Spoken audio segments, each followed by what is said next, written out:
Black Star Network is here. Hold no punches. I'm real revolutionary right now. Support this man, Black Media. He makes sure that our stories are told. Thank you for being the voice of Black America, Roland. Stay black. I love y'all. All momentum we have now, we have to keep this going. The video looks phenomenal. See, there's a difference between Black Star Network and Black-owned media and something like CNN. You can't be Black-owned media and be scared. It's time to be smart. Bring your eyeballs home. You dig?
Hey, folks, today is Thursday, March 23rd, 2023. Coming up on Roland Martin Unfiltered, streaming live on the Black Star Network. I am live in Chicago, where I am doing several book signings for my book, White Fear, How the Browning of America is Making White Folks Lose Their Minds. In the wake of George Floyd's death, many people all across the country, many corporations and cities, focus on diversity, equity, inclusion. Well, in Minneapolis, there's a huge fight brewing where a sister says the city has totally disregarded DEI. We're going to talk about what's going on there. We'll talk with her and the accusations she is leveling, showing a complete dismissal of the issue of diversity, equity, and inclusion. The Manhattan DA is simply saying no to the House GOP, who wants him to testify. Alvin Bragg says they're too busy investigating Donald Trump as opposed to comply with. Congressman Jim Jordan will tell you what that drama is all about as well. Plus, chaos erupts during the California School District's workshop on critical race theory. Will show you the racism that unfolded, folks. And also, South Carolina women's basketball coach Dawn Staley decided to sport some history in the Gamecocks' most recent game. She saluted HBCU Cheney State. Folks, it's time to bring the funk. I'm Roland Martin Unfiltered on the Black Star Network. Let's go. He's got it. Whatever the miss, he's on it. Whatever it is, he's got the scoop, the fact, the find. And when it breaks, he's right on time and it's rolling. Best believe he's knowing. Putting it down from sports to news to politics. With entertainment just for kicks, he's rolling. It's on go, roll, y'all. It's Roland Martin, rolling with Roland now. He's funky, he's fresh, he's real, the best, you know he's Roland Martin now.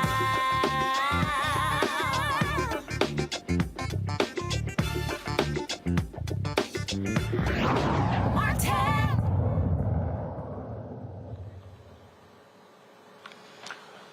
Well, the death of George Floyd took place 3 years ago, folks, in the city of Minneapolis. And the person who was in charge of DEI, diversity, equity, inclusion there, says the city simply is ignoring the reality of racism there. Tyeastia Green, the former director of Minneapolis' Division of Race, Equity, and Inclusion and Belonging for the city of Minneapolis, says city officials there lack the commitment to address systemic racism under Minneapolis City Operations Officer Heather Johnston. Now, Green was hired in 2022, just 20 minutes before a news conference about Amir Locke, the black man who was killed by police attempting to serve a no-knock warrant. In a scathing 14-page memo, she highlighted the challenges she faced in her role and how her recommendations were repeatedly ignored, intentionally misguided on assignments, and had false claimants filed against her. She also called out two black council members, Latricia Vita and Andrea Jenkins, for lying about their lack of work and engaging in anti-black racism. Tyeastia Green joins us right now on Roland Martin Unfiltered. Ms. Green, glad to have you here on the show. And so when you talk about the lack of commitment, look, we've been very critical here about all of these corporations and cities and others not being serious about the diversity, equity, and inclusion. How long did it take for you to discover that clearly Minneapolis, in your estimation, was not serious about DEI? I think it only took the first day, Roland. The first day that I was on the job, they sent me to my office, which was windowless and mouse infested. So the first day I knew that they weren't serious about racial justice. The first month was when the MDHR findings came out, the Minnesota Department of Human Rights findings. And then after that was the same day was the CCO demand letter from the employees saying, hey, Minneapolis, y'all are racist towards black employees. And there were like 60 employees that went to the confirmation hearing of Heather Johnston to explain to city council that she was in fact racist towards them. So it didn't take long at all.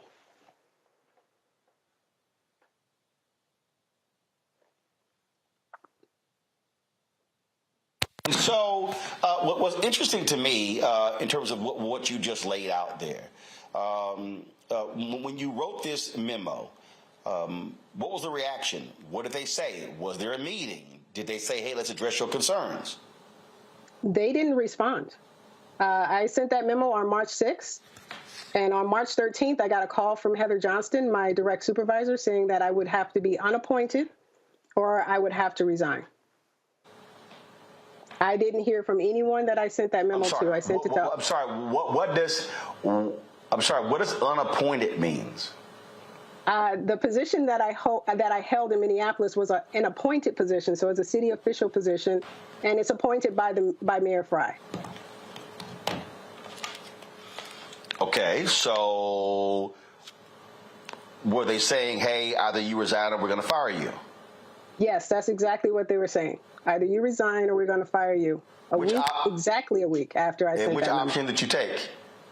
I took the option to let my resignation of February 21st stand. So February 21st, I did resign my position, citing the racism and toxic work environment and the sabotage of the Black Expo that I put on. I was asked to reconsider that resignation, and about 6 hours after discussions with the City of Minneapolis officials, I rescinded that resignation. So when they called me on March 13th, they said, you can let your resignation stand from February 21st, or we have to fire you. You were very critical of the two Black council members, so explain that. Well, Roland, all skin folk ain't kinfolk. And that is the situation that's happening in Minneapolis with Council President Jenkins and Councilmember Vital.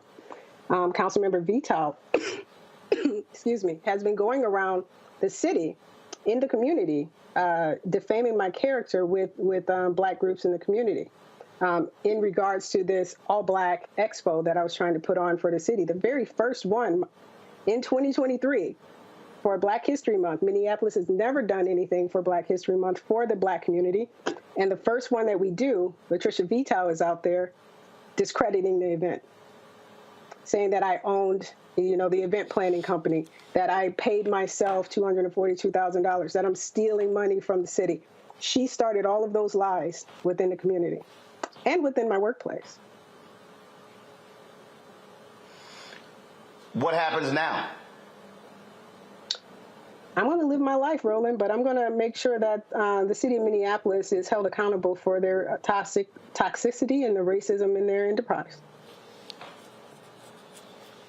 Do you believe that, this was, again, ground zero for so many people out here emphasizing and talking about DEI? Do you believe that this is indicative of the cities and corporations who we're already seeing some 36% of DEI jobs have been cut across the country? And so it seems that a lot of people just 3 years after the fact are pulling back on all of those big pronouncements they made after the death of George Floyd.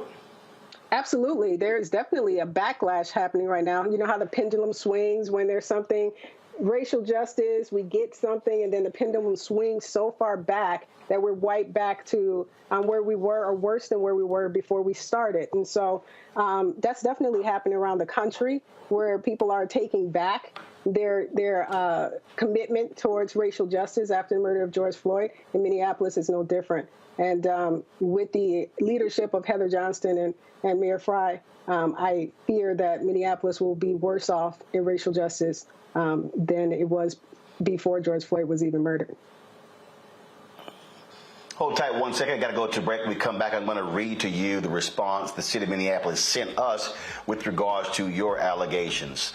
Folks, you're watching Roland Martin Unfiltered on the Black Star Network, live from Chicago. Don't forget, if you're watching on YouTube, hit the like button. Facebook, hit the share button. Also, please comment on our Black Star Network OTT app. Don't forget, you can download our app, Apple phone, Android phone, Apple TV, Android TV, Roku, Amazon Fire TV, Xbox One, Samsung Smart TV. If you're watching on Amazon TV, simply go to Amazon News, and you can watch our 24-hour, 7-day-a-week Black streaming channel right there on Amazon News. You can also say, Alexa, play the Black Star Network to hear the audio from the show as well. And so, and don't forget to support us in what we do. Your dollars truly, truly make a huge difference in the stories that we cover. And so please send your check and money orders to P.O. Box 57196, Washington, D.C. 20037-0196. Cash App, $ RM Unfiltered. Unfiltered, PayPal R Martin Unfiltered, Venmo RM Unfiltered, Zelle Roland at RolandSMartin.com, Roland at RolandMartinUnfiltered.com. We'll be right back.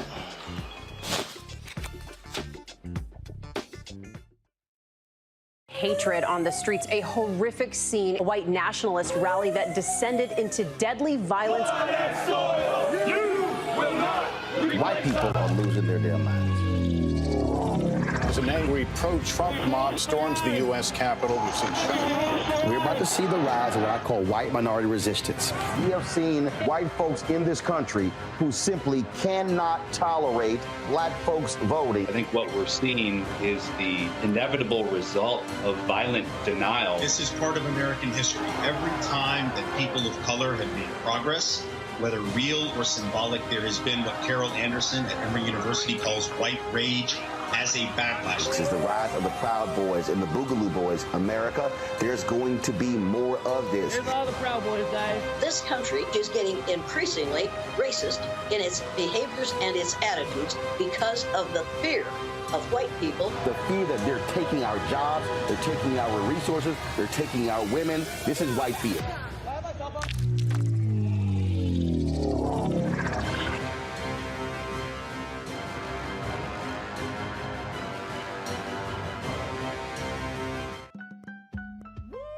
We're all impacted by the culture, whether we know it or not. From politics to music and entertainment, it's a huge part of our lives, and we're going to talk about it every day right here on The Culture with me, Faraji Muhammad, only on the Black Star Network.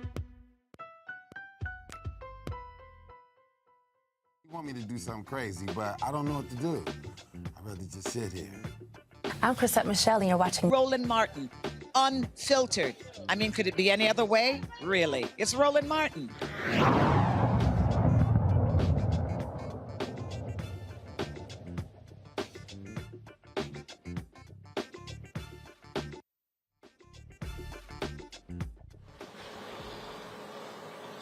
All right, folks, welcome back to Roland Martin Unfiltered. So we reached out to the City of Minneapolis, and this is what they sent us with regards to the allegations of Tyeastia Green.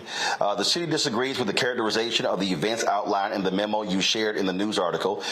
Many city staff worked tirelessly to make this expo a success, and it's disappointing to see them publicly criticized for their hard work on behalf of Minneapolis and its residents. The city is deeply aware of the toll structural racism takes on our residents, businesses, and workforce. The mayor and city council took steps to advance racial equity during the 2022 budget cycle by elevating the former division into the Racial Equity, Inclusion, and Belonging Department.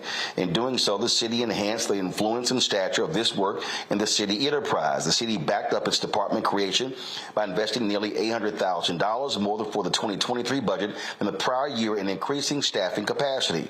Over the last several years, city leadership has also worked to build a more inclusive workplace and embed equity in policy and practice. Just this year, the mayor allocated significant funding to develop anti-racist training curricula, and the city has already partnered with third-party experts to deliver anti-racist training sessions to city leadership. The city has also reformed its procurement processes in the last year to prioritize local vendors within the target market program. We have taken and will continue taking concrete steps to support the black community, especially when planning large-scale community events. The city auditor is undertaking a review of procurement processes underpinning the production of major events. As stewards of public funds, it's important the city follow processes that ensure public funds have public benefit, even if those processes can be complex. Ms. Green's memo is under review, and professional staff will determine whether further investigation is required. The city has a process for assessing and investigating allegations of discrimination and harassment, and is an equal opportunity employer that prohibits discrimination and harassment of any kind.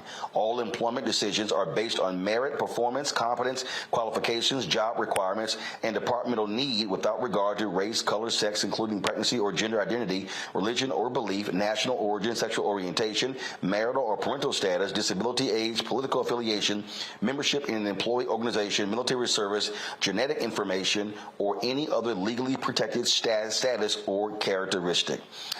Ms. Green, how would you respond to that statement put out by the city of Minneapolis to your memo? I think it's funny that they are taking credit for the work that I put in.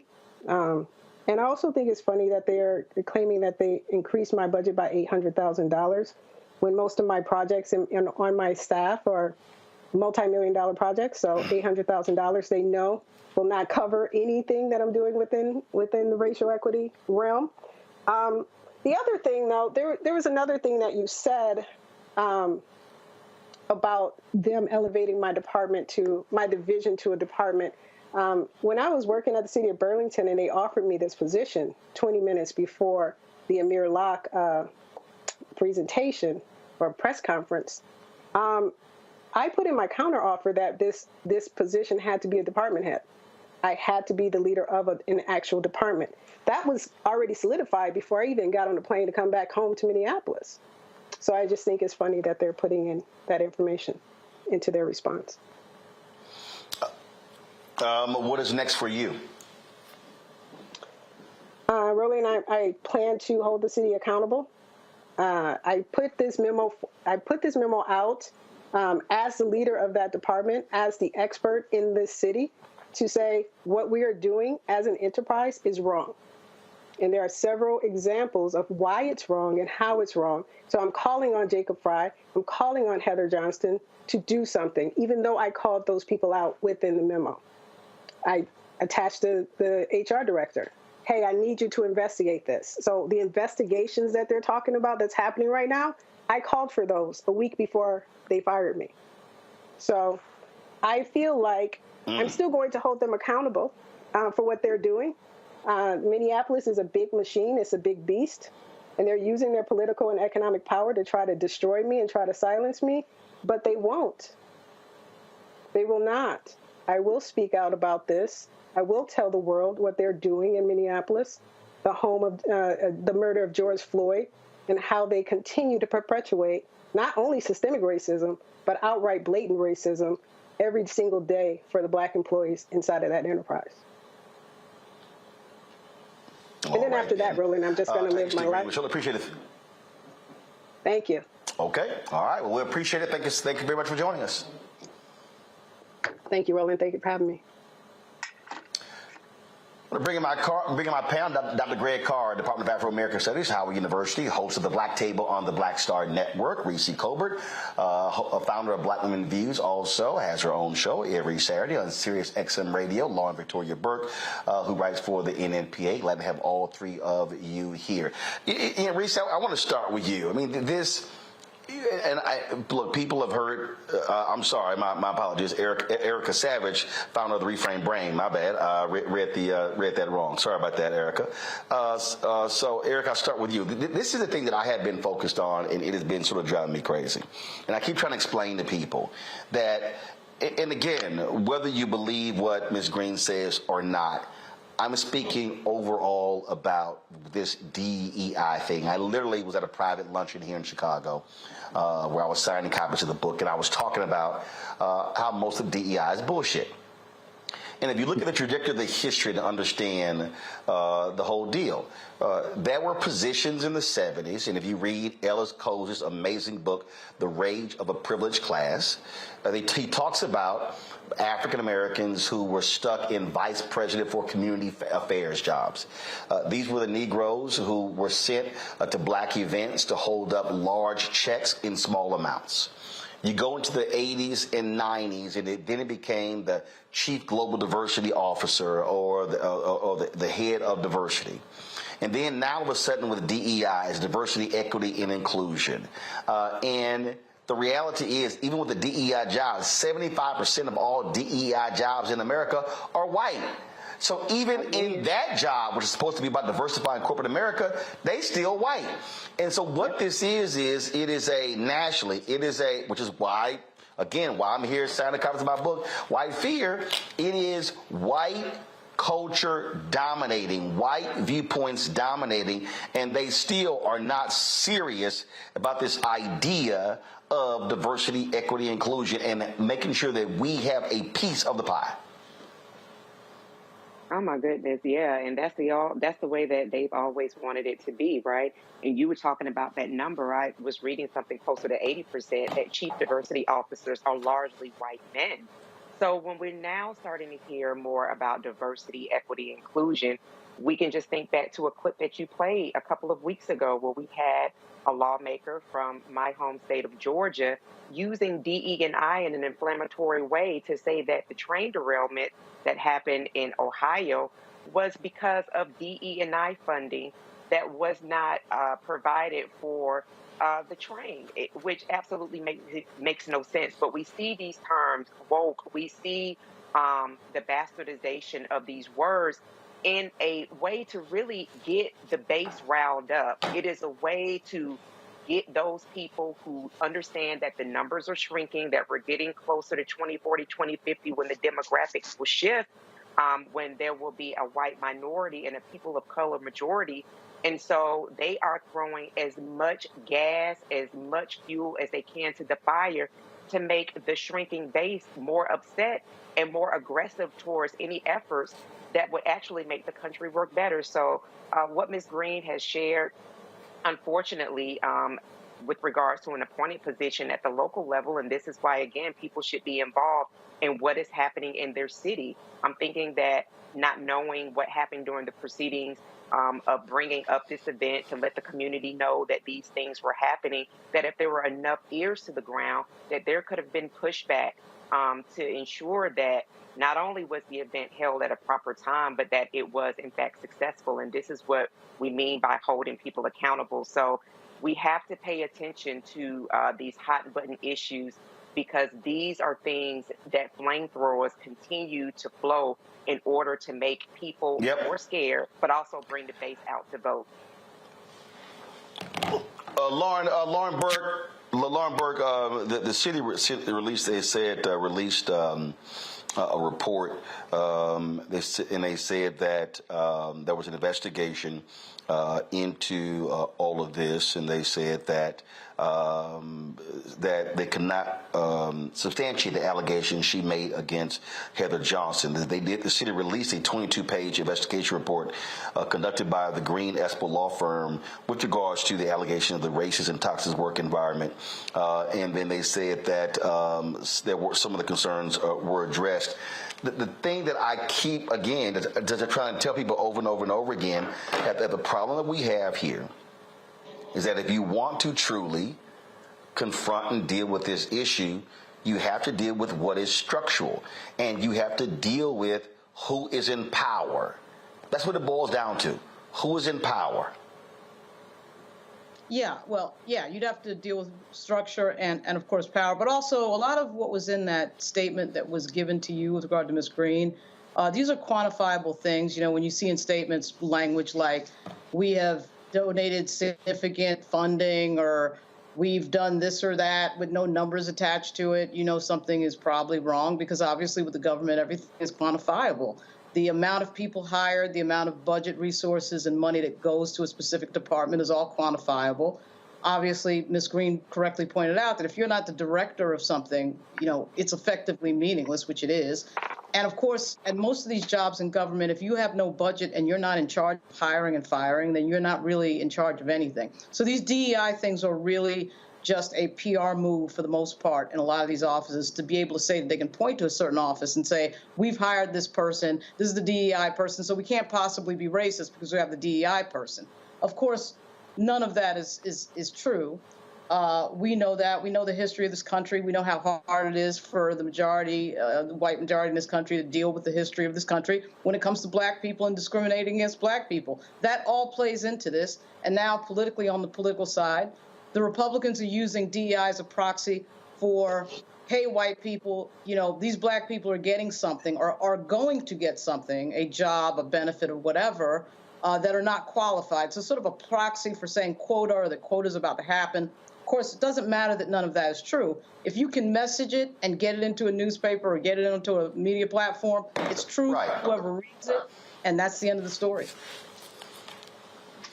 Hold on one second. I'm going to a break. We come back, Greg. I want to read for you. I made a comment on the LinkedIn page of the Chief Diversity Officer for PepsiCo today that you might find interesting, and I want to get a comment from that and this issue as well. Folks, you're watching Roland Martin Unfiltered, live from Chicago, right here on the Black Star Network. Back in a moment.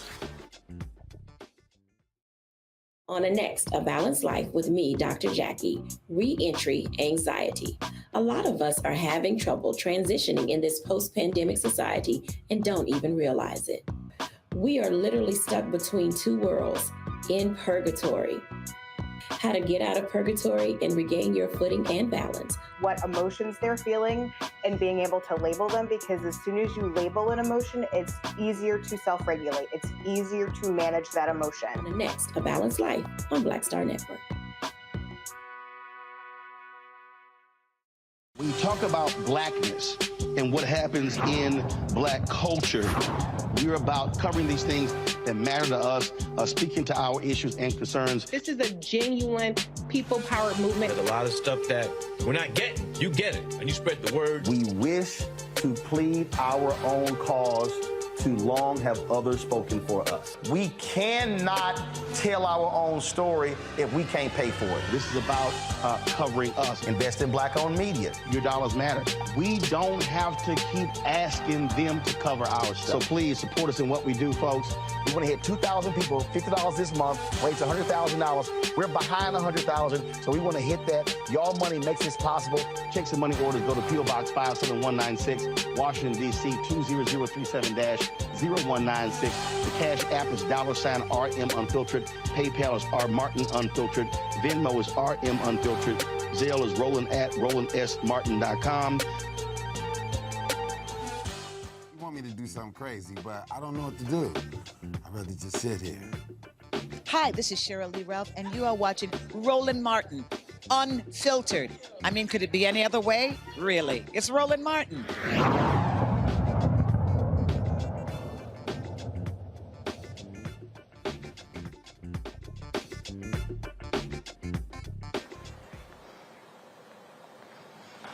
All right, folks, welcome back to Roland Martin Unfiltered here on the Black Star Network. So, Greg, today, Tina Bagalki, actually it was yesterday, who was the chief diversity officer at PepsiCo, posted this item on LinkedIn that I've responded to. And it said, at PepsiCo, we're continuing to raise the bar on talent and diversity by being intentional. It was great to sit down with Simon Mainwaring to discuss our DEI strategy, partnerships, programs, and policies that help us build on our rich history. We are on a journey, and I'm hashtag PepsiCo proud of our work to advance this critical effort to ensure everyone at PepsiCo feels valued, heard, and supported. Read more on this great conversation with Simon in Forbes. Well, I mean, I saw that, and the article's headline was PepsiCo pours intentionality into its DEI efforts. And I responded, Greg, by saying, well, what is that strategy? I've had zero success in dealing with PepsiCo. This is the same company that signed on as a founding sponsor of Quibi, along with many others, and they had zero metrics, no proven track record, and they shut down 6 months after they launched.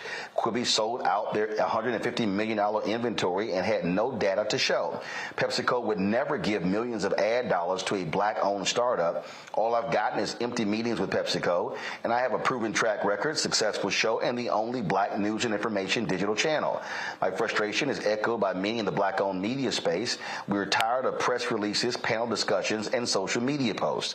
Success with DEI is judged by only one metric: direct deposits to help black-owned media scale up. I'll be happy to discuss this further with your team. See, Greg, I'm not into the performative. It's what are you doing? Where's our money? Hashtag where's our money? Hashtag black economic social justice. Well, Roland, I mean, I think Lauren has framed this. This is all performance. When you say diversity, equity, inclusion, you're talking about performance. In fact, I don't know about maybe to find it in a split second, but the most recent issue of Forbes magazine has Melanie Hobson on the cover, and it's talking about diversity and equity inclusion in the C-suites, in the corporate suites. And she's got a project that she has launched to increase that. Hey, that's great. Let me add very quickly, performance.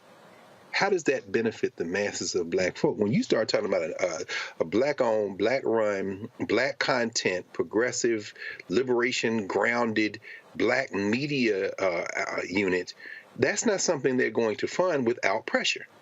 And so, of course they're not going to respond to you. The only way they're going to respond to you is when we respond to you in enough numbers to scare them. They got scared 3 years ago. They got scared 2 years ago when people were out in the streets. And we know that Andrea Jenkins, who was the council chair there in Minneapolis, she was one of the 9 council members who voted to pledge to defund the police and use that money for public safety. Very quickly walked that back after, as Angela Porter, who's from that area, who's been on the Black Table many times, calls him crying Jacob Fry, the mayor of Minneapolis, who was so contrite in the wake of the George Floyd murder, vetoed a proposition to defund the police. And those council members had to, there he is, crying Jake. But again, they're not going to do anything you don't force them to do. Now, Sister Green, I think, is a victim of several things. Number one is activists typically don't get DEI jobs. She, as she mentioned, was in Burlington, Vermont for 2 years before she came home to Minnesota to take this job. And she left that job, and in the wake of that said, you know, she didn't feel supported in that job. Well, guess what, sis? No, you weren't supported. You weren't going to be supported. And so these same 2 sisters, Andrea Jenkins and Vital, who was on the board, on the council that she talked about in her memo, who voted to support that $435,000 investment in this festival, in this event, this Black History Month event that they had. Well, you're probably not good. You're not going to get any staff support to put it on. You're not going to get any support from the city because it's a window dressing job. But there are people in Minneapolis, small business owners who lost money, people in the community. My question would have been to her is, having been in a job like this in Vermont for 2 years, you know, don't you know when you go in, you're not going to have any support? What is your strategy to connect with the people who are swinging with both fists in Minneapolis and in St. Paul and have been doing it for years? This is you got to have guerrilla warfare in these situations. You've given us the model. You're not waiting on these people to give you the advertising dollars, even as you implore us to support you so you can do that battle. Meanwhile, you do the work. You do the work. This is the thing I think we often miss in these diversity equity. To the point that Greg just made there, Erica, and it's simple. Pressure. So it's very interesting. Pressure busts pipes. Pressure creates diamonds. The reality is, none of this is going to change unless we understand we have to apply pressure. This is not about being nice. This is not about being wonderful. This is not about sitting here presenting resumes. It is going to be pressure. And I would love for folks to say, oh, we did the right thing and y'all followed the plans, everything like that. But my experience has been, this is what it's going to require. And the thing about this is this here. Just like I made about the woman at PepsiCo. Okay, you're the head of DEI. You say that it's an imperative. It's important from the CEO. Prove it. And what we're talking about here, look at professional services. John Rogers, Arrow Capital, has been talking about this here. We talk about professional services. We talk about the studies that have been done showing the money these companies are spending on law firms, on bond firms, and on and on and on. Not just construction. They're spending millions upon millions, and we're getting locked out. And I keep saying to black people, we cannot be silent about it. And this is what I also keep saying to our black civil rights organizations, specifically the NAACP, National Urban League, Ribbon Sharpton's National Action Network, Rainbow Push Coalition, and all of them. I don't care who you are. When we are targeting corporations, business folk need to be leading the negotiations, and the civil rights groups operate as the allies, because the business folks, we think in terms of multiple millions and billions. So Wells Fargo recently announced a $50 million commitment or donation to the NAACP. If Wells Fargo is giving $50 million to the NAACP, Wells Fargo should be doing $5 billion in business with black businesses and black companies. I'm not trying to play small ball here, Erica. I'm trying to deal with numbers that can dramatically change our community. Yeah, and to Greg and Lauren's point, I think the key word is not only performance, but window dressing. And I think that we've seen this story enough, we've read about it enough to know how this goes. We saw how tech companies made lofty pledges right after the George Floyd murder, and we saw that many of those pledges went unfulfilled, but that's not a surprise. I've talked about this three-pronged effort, and you just touched on it, Roland. We have to have people that are on the ground. We have to have people that are in the ear talking to people in the community. We have to have the power at the ballot box. And then as trillionaires, we have to exercise our economic power to drive the direction of what the change is that we want to see happen. And until we're operating and firing on all those three cylinders, we're going to see more of the same. The game of disappointment should really be over. We already know what is going to happen. And so to have people continue to play these games, to play with our emotions, so to speak, is really at a loss for us, and it makes bigger business for other communities and institutions. So at this point, we are at a place where we have to make a decision as a community, as a people, as institutions, as enterprises, as Ms. Green put it. How are we going to go forward? Are we going to go forward bending to the almighty dollar, or are we going to walk forward in the power that we absolutely have through that three-pronged effort? You know, Lauren, as I sit here and think about it, when I look at all of these commitments, when I look at these announcements that folk made, I'm going, okay, well, what's the Wendy's commercial? Where's the beef? Because at the end of the day, I'm not interested in your grants. I want to know, what are you doing? And for instance, I mean, I saw the Forbes article. PepsiCo announced they're going to, over the next 5 years, put $570 million into black banks and Hispanic banks. Great. That's banks. Now, let's do all the other categories. And see, and I need our people. I need everybody, people who are watching, Lauren, and I hear the folk. Oh, man, all you sitting here is caring about yourself. No, we got to be able to change the economic paradigm of existing dollars. Because guess what? Wells Fargo wants us banking there. PepsiCo wants us drinking their products. McDonald's, Burger King, Taco Bell, they want us eating their products. PepsiCo wants us buying their chips and things along those lines. And so what I'm saying to Black America, we are sitting here investing in these companies with our purchasing power. We have got to switch the mentality and begin to understand that if we're sending money out and money is not coming back, then we ain't changing nothing. Yeah, I mean, there's a few things there, Roland. One you already hit on, which is that when black leaders, in my case, what I've observed is usually black elected officials are sitting at a table doing any sort of negotiation that involves money coming in and out of the community, and that could be anything in the community. It could be a business, it could be a casino, it could be a lot of things. It really is important, cannot say this enough, and this is obvious but needs to be said, that the person sitting at that table understands the details of business deals and the amounts of money that one can demand when some company wants to come into a specific community and do something. And a lot of times these are black communities. Recent example actually was Portsmouth, Virginia, and Petersburg, Virginia, where they're figuring out if they want to have a casino, and Richmond, Virginia, all places where there are a lot of black leaders who are sitting at the table on city council, mayors, et cetera, and so on.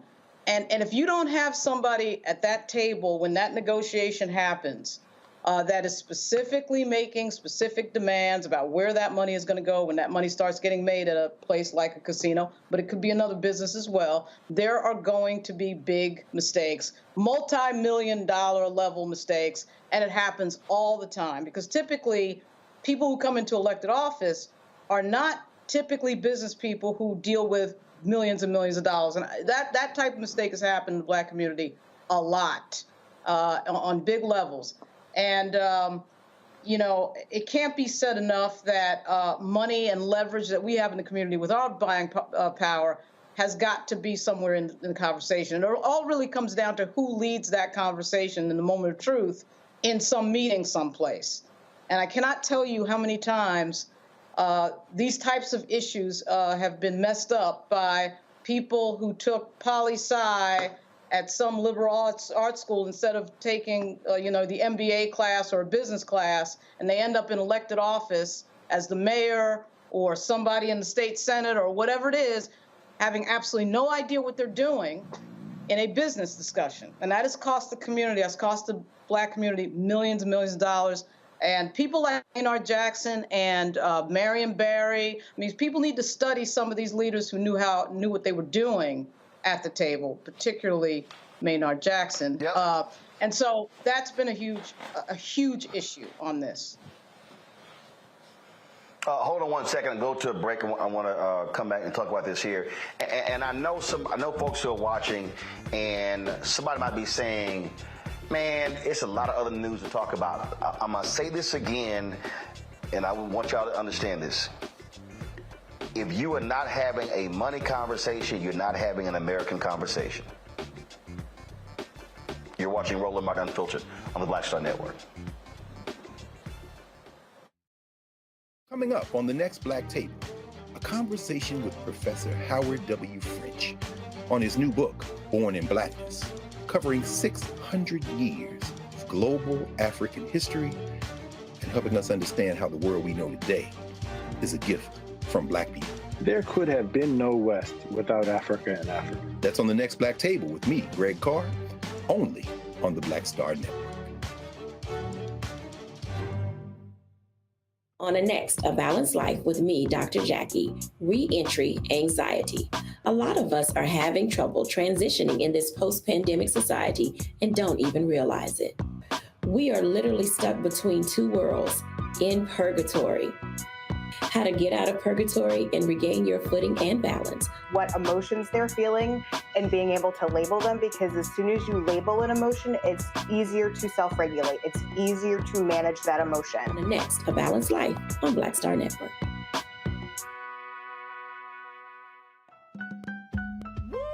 We're all impacted by the culture, whether we know it or not. From politics to music and entertainment, it's a huge part of our lives, and we're going to talk about it every day right here on The Culture with me, Faraji Muhammad, only on the Black Star Network. I'm Deborah Owens, America's Wealth Coach, and my new show, Get Wealthy, focuses on the things that your financial advisor and bank isn't telling you, but you absolutely need to know. So watch Get Wealthy on the Black Star Network.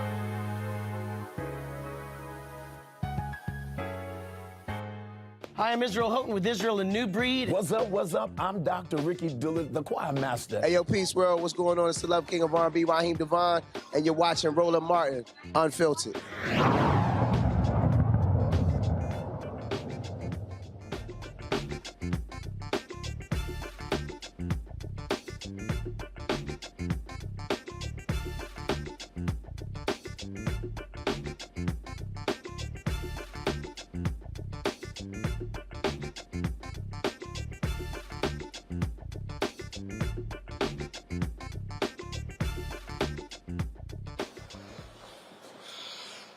All right, welcome back to Roland Martin Unfiltered. So here's, I need people to listen. I need the people to listen to what I'm about to tell you. In the wake of the death of George Floyd, Black institutions across the board saw a dramatic increase of donations. Black Lives Matter, $90 million. The NAACP, upwards of $150 million. $100 million to the National Urban League. And NAACP, Legal Defense Fund, Lawyers Committee for Civil Rights Under Law, all of these groups. HBCUs. I mean, we could go on and on and on. But I need people to listen to me when I give you some numbers. A lot of y'all got bent out of shape with the $90 million that was given to Black Lives Matter. Man, what they doing with the money? But y'all did not have that same fervor when corporate America actually committed anywhere from 50 to 60 billion in the wake of social justice. Let me repeat that. A lot of y'all had smoke for Black Lives Matter, but y'all was silent about the 50, 60 billion, but you had a lot of smoke for the 90 million. See, it's interesting to me, Greg, and this is to the point that Lauren just made there is a critical point. If we're going to change the paradigm, you've got to have people sitting at the table. And you've heard me say this, why I keep saying to these HBCUs, damn it, stop letting people negotiate media rights deals. Stop letting them negotiate pouring rights deals. Stop letting people negotiate apparel deals. And all you end up with is merchandise and social media posts and not millions of dollars when Michigan, Texas, Texas A&M, Ohio State are pulling down crazy amounts of money. Stop letting companies come to HBCU campuses with various initiatives and dangle internships when what HBCUs should be doing is extracting millions of dollars in investment into their programs. We have got to have people sit at the table who understand how to negotiate big numbers, as opposed to what we have is, in too many cases, big egos. Absolutely. Right. I think that last part, what you just said there, really brings it all home. We have to be able to do that, but that means there has to be a we. There is no we, brother. Segregation forced us into a we. So, it's interesting when you look at HBCU boards of directors, boards of trustees, and so forth. Prior to the end of apartheid, many of these people were business people in Black communities. Many of these people were people who knew how to build a business, run a business, and deal with Black people. They loved Black people, but let's be quite frank, they were also relying on Black people prior to the end of apartheid. What we see today is individual Negroes, many of them pets and successes in the white world. If you look at corporate America, according to this recent Forbes magazine article, the Standard & Poor's top 500, maybe 85% of the Standard & Poor's top 500 companies in the United States have some Black representation on their boards of directors, but about 3.2% of those companies have Blacks in senior executive roles. So they sprinkle a little diversity, equity, inclusion, but it doesn't do anything for us. See, when you're looking at a Roland Martin, you're looking at somebody who is a successful businessman, but also has a mentality that you're trying to do something for the race. We can't make the assumption that these individuals are trying to do something for the race. Even when they're trying to do something for the race, they're doing it in a capitalist system. You're absolutely right. If you're talking about America, you're talking about the world system, you're talking about capitalism. And guess what capitalism doesn't do? It doesn't do charity for people who might be an actual competition for it. So, I was talking to my students today about the WNBA. They were saying, well, the WNBA, why don't people support the WNBA? I said, have y'all ever heard of ABL? It said, no. I said, look it up. And in that room, what they found was there was a professional league where the owners were trying to make partners with the players and make them part owners and move this together. And David Stern and the criminal enterprise known as the National Basketball Association put the ABL out of business, even though they subsidized the WNBA for years at a loss because they could not afford to have an independent entity take away from their captive market. See, the American Negro loves their master. And because you love your master, you won't turn around and support something like Black Star Network, which means the people have to support it. Woodson taught us this lesson. I'll end with this. This is the Forbes magazine I was talking about with Melody Hobson on the cover. Capitalism for all. Well, guess what? That's an oxymoron. She says people talk about access to capital, but access to customers may be more important. Yeah, especially when you got individual Negroes trying to create beautiful graphics and loss leaders to bring our people into the white capitalist structure. And where is Melody Hobson's check for Black Star Media? Where is Robert Smith's check for Black Star Media? Where is, what's the boy's name that tried to flip the Civil Rights Act over? You know, the guy who's now bidding for BET with Diddy and Tyler Perry. What's his name? Oh, yeah, you're from Byron Allen. Where is his check? In other words, these people are playing capitalism. There is no we. But when they get in trouble, that's when they come for the we. We gotta. I don't give a damn if it's any black people in corporate America. If it's 3 of them there and nothing happens for us and all you're doing is creating shake your jingle leg jingles so that a few more Negroes can give up the last 3 cents in their pocket to Pepsi and Target and everywhere else, then we don't need you. What we need to do is support our own. And if you're not supporting us in these diversity, equity positions you get yourself in, I agree with you, Lauren. Turn your back on them. We have to organize. This is a very different kind of capitalism because capitalism don't get shit. And this is also why these black folks are sitting on these boards of directors. Why are you there? Right. Black folks fought for you to get these positions, but what are you doing while you are there? Why are we having to beat the door down to get black-owned media advertising when every single one of these boards has a black board member? They should say that is my mission sitting on this board. And let me address the point because John talks about this notion of access to capital versus access to consumers. Y'all, this is real simple. Roland doesn't need access to capital. Let me say that again. I need everybody to listen to what I'm saying. We are in the black.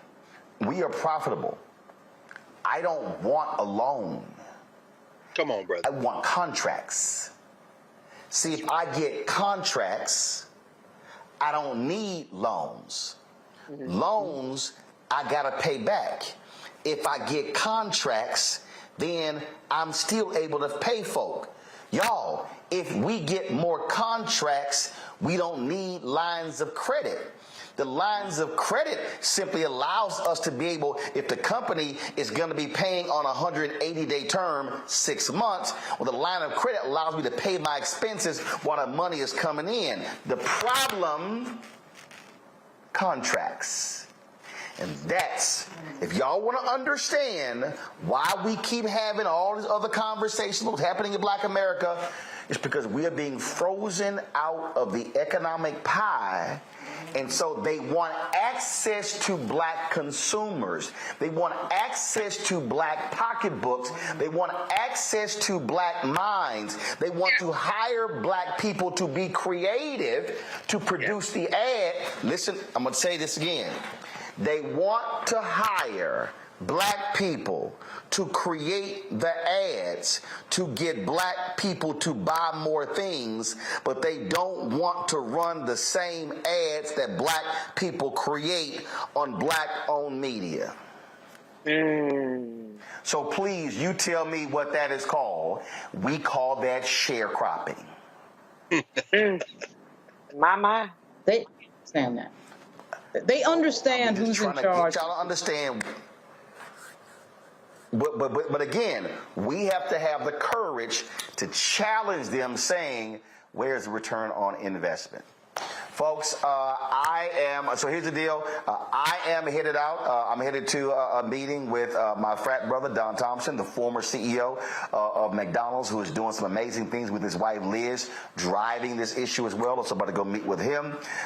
We've got a lot of other things that are happening. Greg Carr is going to take over the second hour of the show, folks. Don't leave. We got lots more to talk about. Greg, Erica, and Lauren going to be here, hold it down. And so I'm doing double duty here. And so y'all keep watching the Black Star Network right here. We're going to keep educating. We're going to keep trying to tell y'all, because everything I'm laying out to y'all ain't nothing but hard, cold truth. And the reason they don't want to fund black-owned media, because they don't want this conversation to be had to the masses. I'm going to see y'all tomorrow. Don't forget, my book signing is in Chicago. Y'all, we are sold out. I'm going to have to come back to Chicago. Literally, there's no room. The restaurant is completely sold out. Can't wait to be at Chemistry, Chicago tomorrow night. Black-owned restaurant there in Hyde Park. I'll be back in a moment, y'all.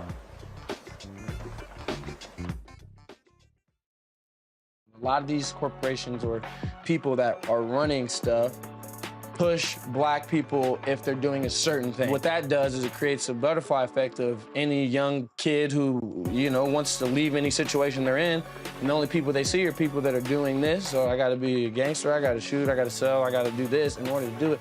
And it just becomes a cycle. But when someone comes around and is making other, we don't, you know, they don't want to push it or put money into it. So that's definitely something I'm trying to fix too, is just show there's other avenues. You don't gotta be a rapper, you don't gotta be a ball player, you can be a country singer, you can be an opera singer, you can be a damn whatever, you know? Showing the different avenues, and that is possible, and it's hard for people to realize it's possible until someone does it.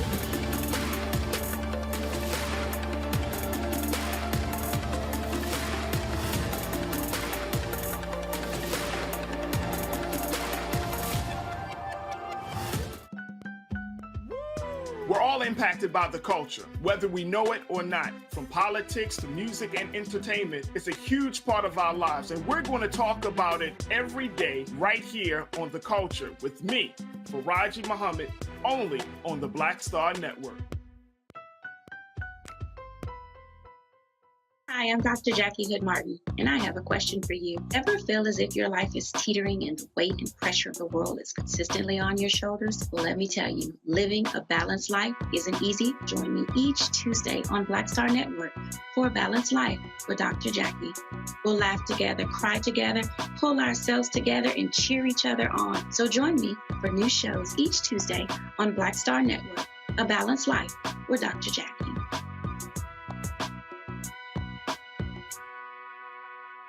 I'm Angie Stone. Hi, I'm Teresa Griffin. Oh, Roland. Hey, Roland. I am so disappointed that you are not here, first of all. Where's our dance? It's like we get a dance in every time I see you. And so now you're not here for me to dance with, sir. You and your ascot. I need it. I need that in my life right now. Okay, I love you, Roland. What's up? I'm Lance Gross, and you're watching Roland Martin Unfiltered.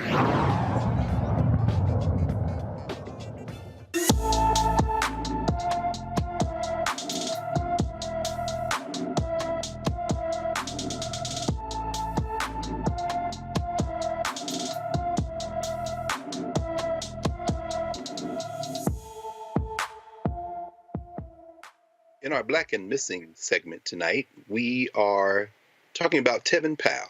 Tevin Powell disappeared from his Louisville, Kentucky home on September the 18th, 2022. The 16-year-old is 5 feet, 6 inches tall, weighs 160 pounds, with black hair and brown eyes. Anyone with information about Tevin Powell should call the Louisville, Kentucky Metro Police Department at 502-574-7111. Let's turn our attention to the state of New York. In fact, more specifically, the Isle of Manhattan, and a brother who is making headlines because he's just doing his job, Alvin Bragg, who is, of course, the district attorney in Manhattan. The Manhattan DA's office tells 3 House GOP committee chairmen to stay in their lane.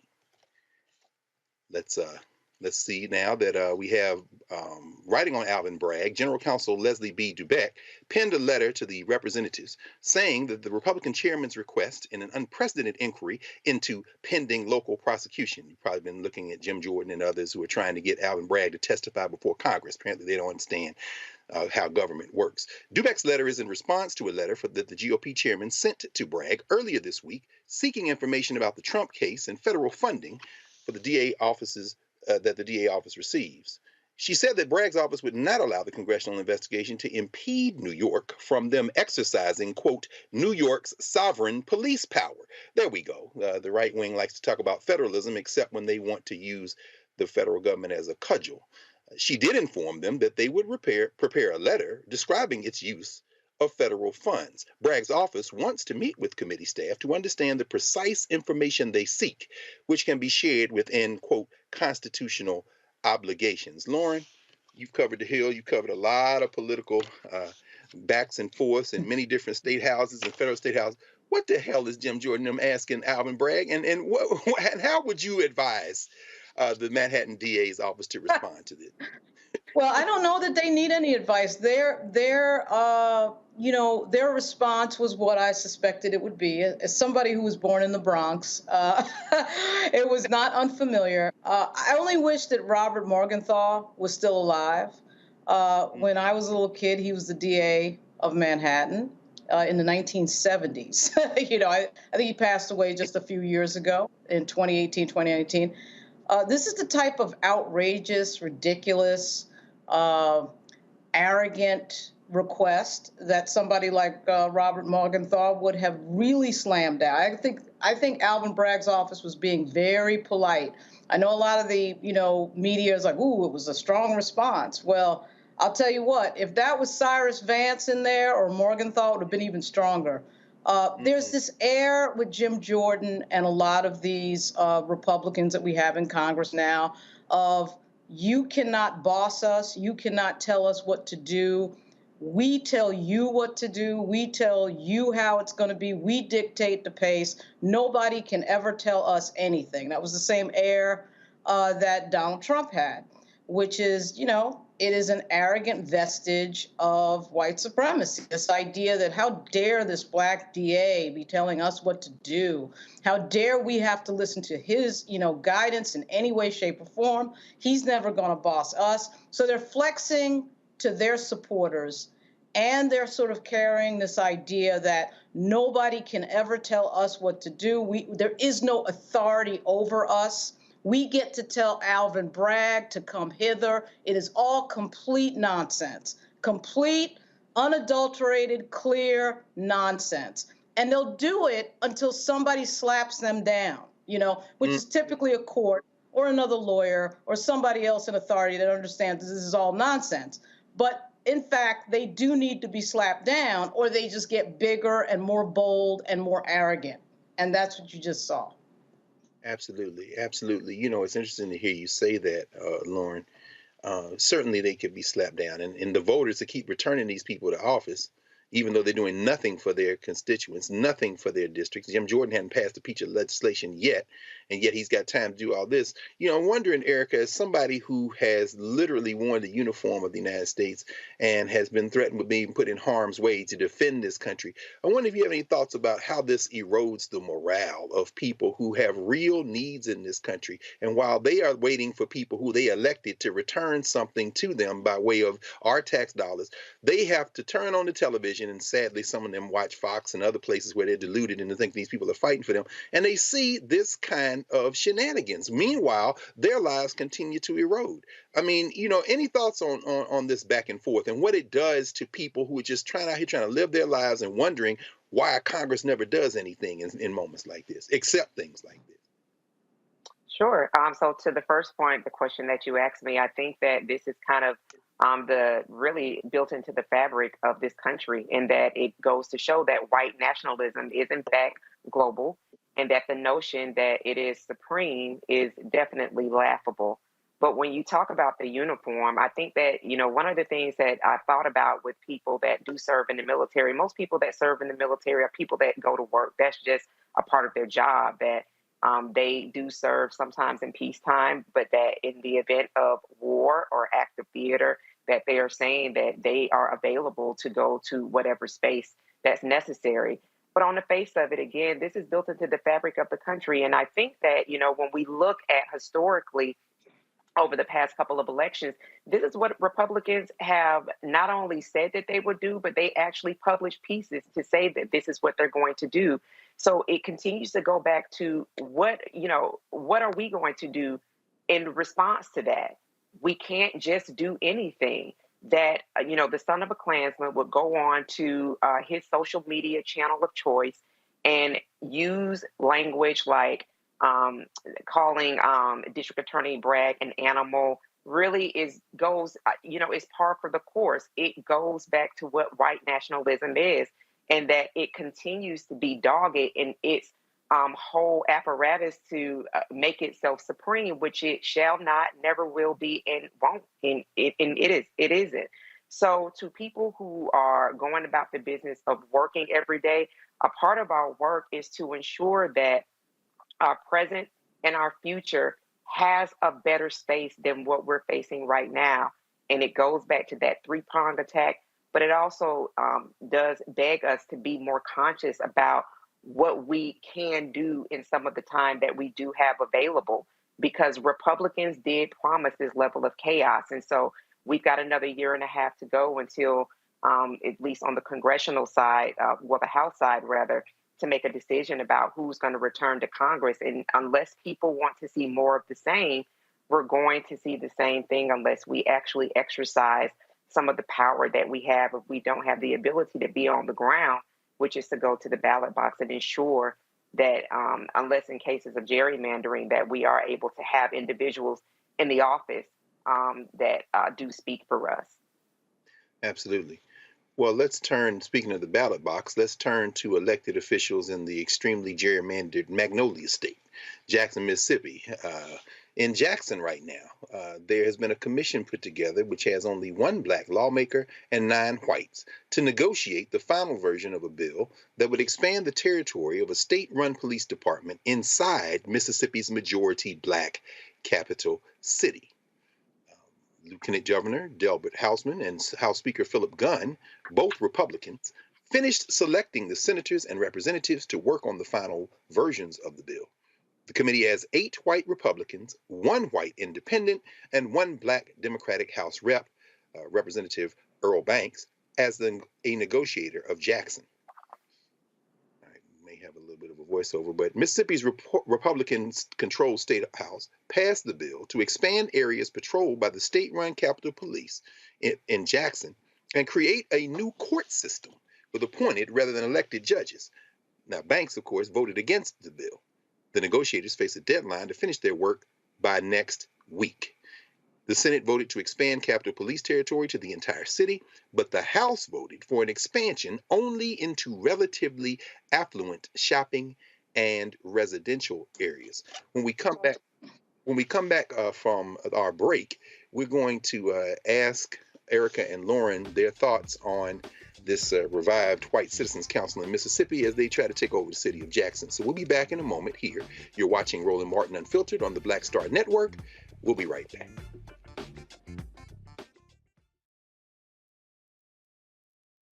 Folks, Black Star Network is here. Hold no punches. I'm real revolutionary right now. Black power. Support this man, Black Media. He makes sure that our stories are told.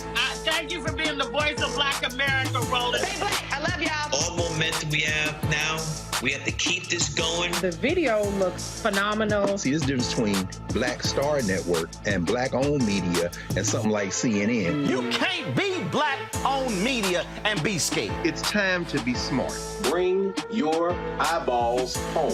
You dig?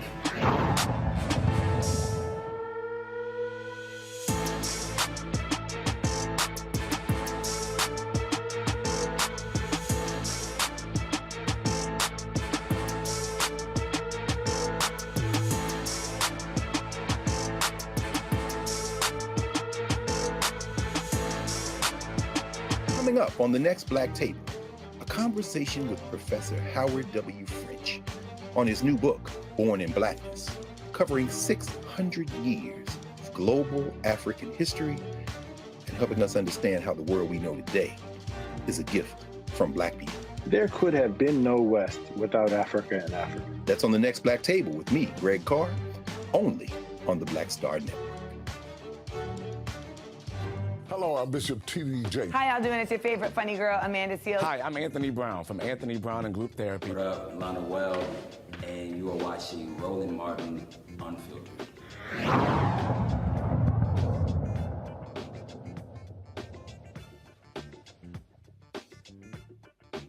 Welcome back to the Black Star Network. Remember to support the Black Star Network across all your platforms. Tell your friends to get in here now. We got to support each other as we do this work. We just left the state of Mississippi. You know, this has been the station and the network that has covered this story more than anywhere else. We've had the mayor of Jackson on, Chokwe Lumumba, have had city council people on, have folk organizers who are on. Erica, thinking about this question of Jackson, and now they've put this commission together. Of course, they were trying to get at the federal dollars for the water to fix the water, and now here they are trying to create their police force inside the borders. Any thoughts on the implications of this kind of extreme measure of creating an insular white police force to guard the white neighborhoods, and then a civil court where they can get involved in other things, perhaps even like taking land or whatever else they want to busy themselves with in Jackson, Mississippi? Yeah, white nationalism. I'm glad you mentioned the White Citizens Council because I thought about that, after the landmark Brown v. Board of Education. And so you saw segregation is becoming very active, white nationalists. But those types of councils didn't disappear. They just really kind of disseminated into other places. They're in our wells of Congress. They are executives of state. They're all around. They're billionaires and they're poor as well. And so in thinking about Mississippi, we do have Ben Crump, who is also a friend of the show, young man Raheem Carter, who his remains were found in different places. His spinal cord was found in one place and other remains in another place. Attorney Crump is reporting that he was reportedly decapitated. And so when we've had another lawyer on to talk about two men that were essentially tortured for 90 minutes, one that had to have his tongue surgically removed. And in effect that both of those men who are African-American men, were found to be dating white women. So we continue to see these atrocities that seems like something that could have been out of the 19th, 20th century and times before that are still happening. And it is because of Roland has laid out in this book, White Fear. We've been talking about this shrinking white minority. But, one of the things that I'm thinking about in terms of the ongoing water crisis that is happening in Jackson, Mississippi, is also the students of an HBCU there, Jackson State University. And so when we think about police presence, understanding what that has looked like for Black people for centuries on end, as we have known them to be slave patrols, thinking about that student population, is that population going to begin to disintegrate? Are we going to see Jackson State not be what Jackson State has been in the past because parents are in fear of sending their children there? Raheem Carter was a 25-year-old young man who ran to the police for help in fear of white men that were following him. So, as we look at Mississippi, and looking at it and what it is doing, it is also spreading a message. It is telegraphing a message of what a lot of people are wanting to see across these United States of America. So I think that, as we continue to report on these stories, talk about these stories, these are things that people should be, no matter where they're living, what part of the country, as Malcolm X said, everything below the Canadian border is the South. No matter what area of the country that we find ourselves in, these are things that we should be looking at and being very, very concerned about seeing these things replicated in our specific areas. Absolutely. And it's funny you say that. I mean, parents worried about safety. We heard Mayor Lumumba say that, Jackson State does not have its own water system, whereas they have created water systems for the hospital, for the district where the state house is in Mississippi, all this being apartheid. And then there's the class element, Lauren. It's interesting in the reports that we've been reading. Representative Banks, who was on the commission, said, I've heard from doctors, I've heard from lawyers, I've heard from retired people. People want more protection than they have now. How does class play a role in this? How does starving the city of resources? Jackson Police Department is terribly overburdened and short-staffed. I mean, how can we govern in a Black city surrounded by these white legislators who've just decided they're just going to run amok until, as you said in the previous story, somebody stops them? How do we move through this and make some progress? It's really difficult, particularly in Mississippi, because Mississippi is one of the poorest states in the United States. It's like 20% of Mississippi is below the poverty line. I'm really surprised that a lawsuit hasn't straightened some of this out over the years. That never seems to happen.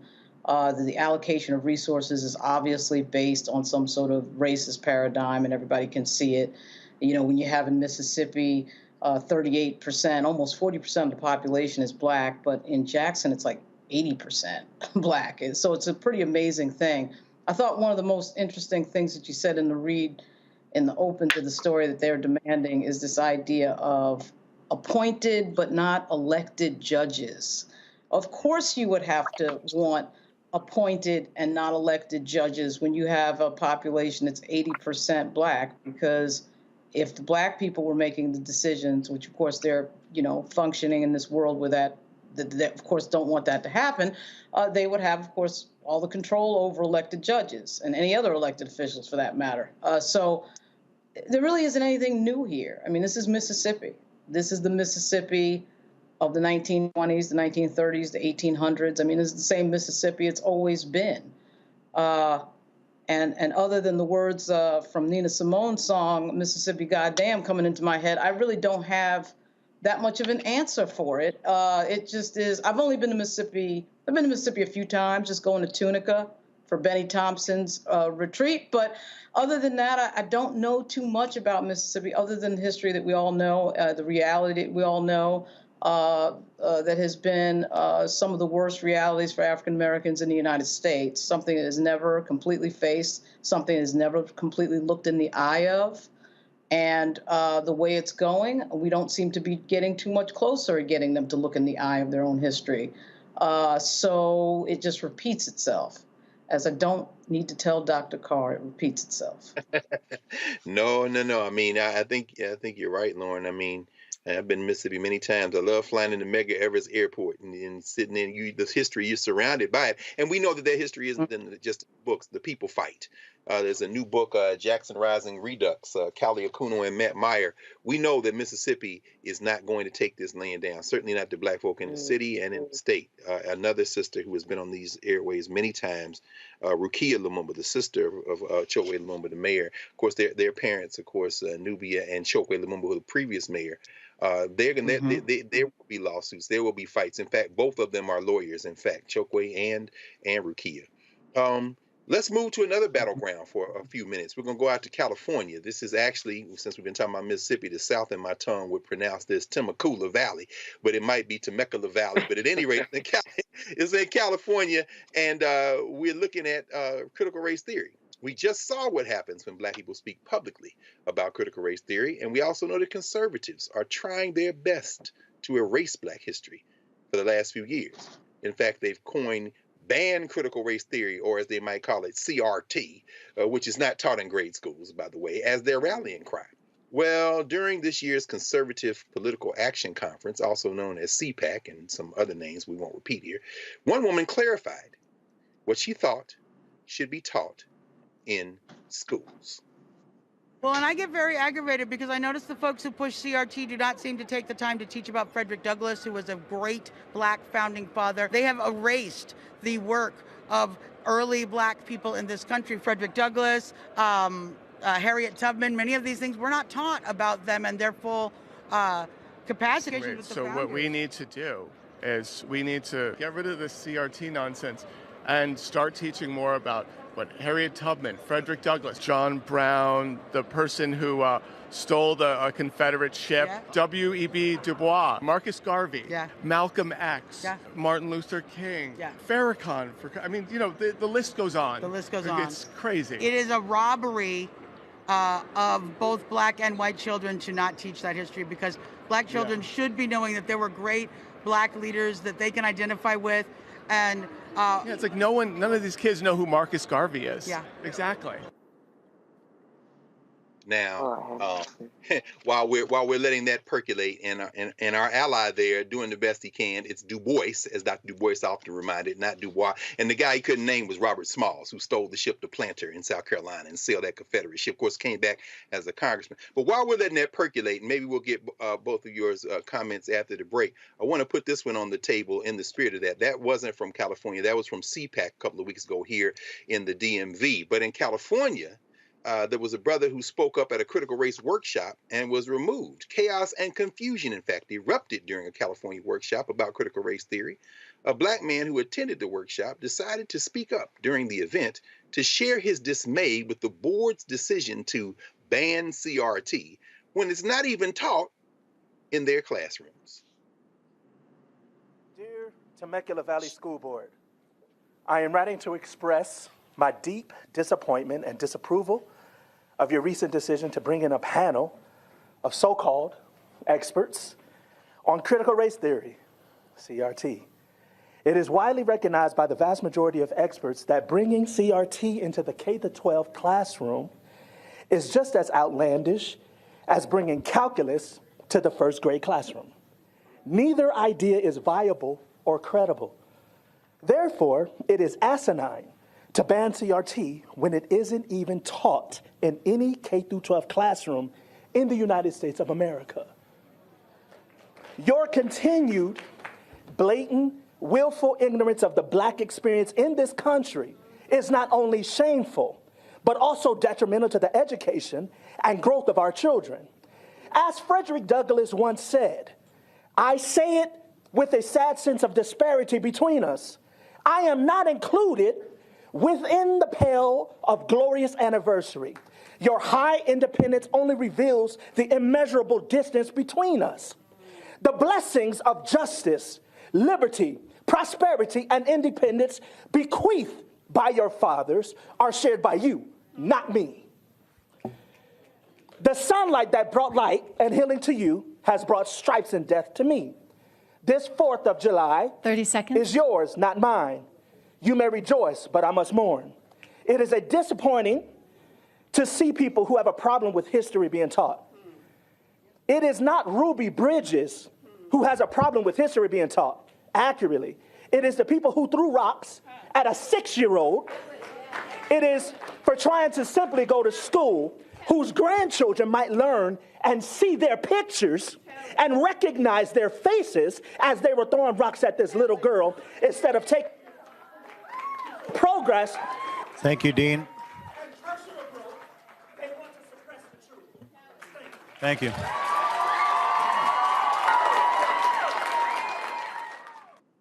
Shortly after sharing his thoughts, the Black man said a white woman told him to leave the country. That's when Joseph Komorowski, the school board president, gave him a warning instead of asking the woman to leave. The Black man was escorted out of the building. His removal was met with boos, and many called for the white woman to be removed instead. Now, do we probably should go to a break and come back and maybe we'll watch the video and get some response, or should we?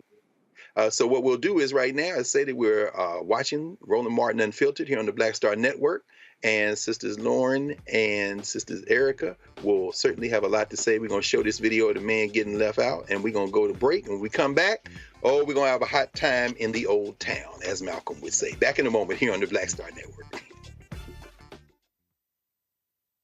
Coming up on the next Black Table, a conversation with Professor Howard W. French on his new book, Born in Blackness, covering 600 years of global African history and helping us understand how the world we know today is a gift from Black people. There could have been no West without Africa and Africa. That's on the next Black Table with me, Greg Carr, only on the Black Star Network.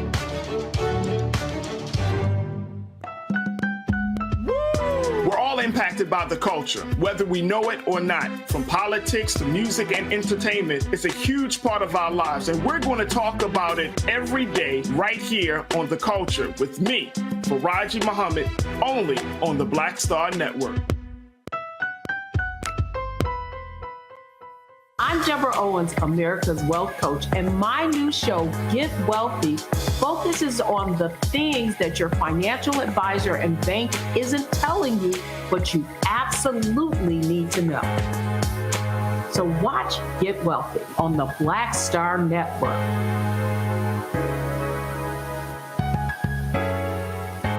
Hi, I'm Dr. Jackie Hood Martin, and I have a question for you. Ever feel as if your life is teetering and the weight and pressure of the world is consistently on your shoulders? Well, let me tell you, living a balanced life isn't easy. Join me each Tuesday on Black Star Network for A Balanced Life with Dr. Jackie. We'll laugh together, cry together, pull ourselves together, and cheer each other on. So join me for new shows each Tuesday on Black Star Network, A Balanced Life with Dr. Jackie.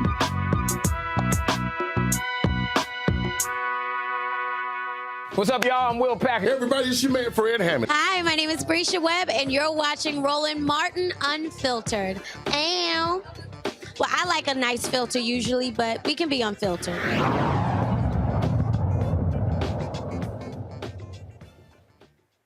Welcome back to Roland Martin Unfiltered here on the Black Star Network.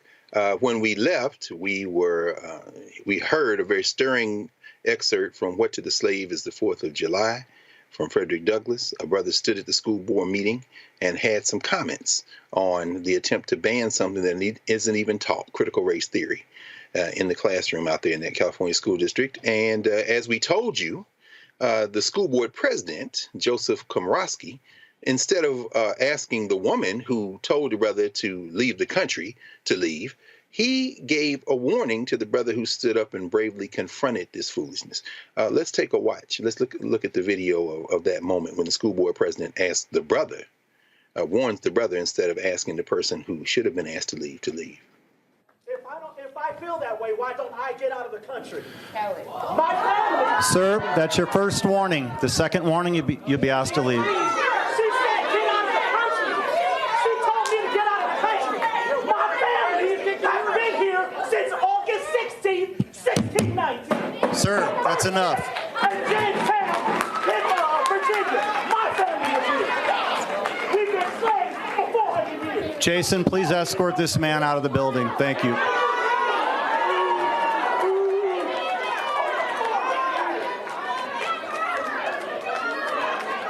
If you would like, the whole auditorium can leave. That's the way we're going to conduct. Joe, that is Joe.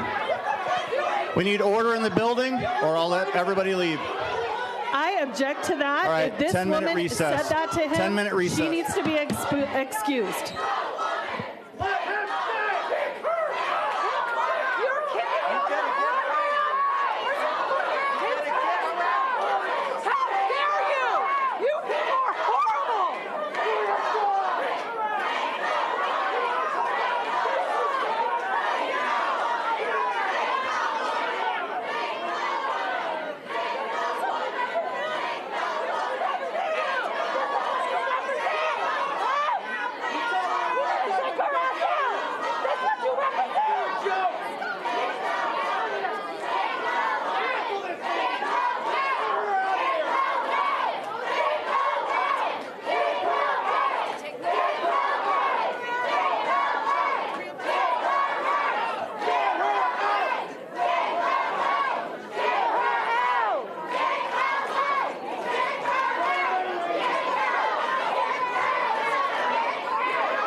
Well, my friends, what did we see there? Between that Instagram video and then looks like Joe there, Joe Komorowski, as he tucked in his manhood and began to stand, looks like he read the room. The sister on the end was like, hey, you need to put her out. Now, the 5 council members on the left seemed to sit there and pray for law enforcement. The sister showed up in there. But can somebody please, Lauren or Erica, just please, what were we looking at? And what is this climate? Looks like the audience was really with their brother, but then again, it was kind of hard to decipher. Lauren, what you think about it? Well, we're looking at a few things. We're looking at social hierarchy. He picked the white woman over the black male, no surprise, when he could have very easily have said, okay, both of you need to leave.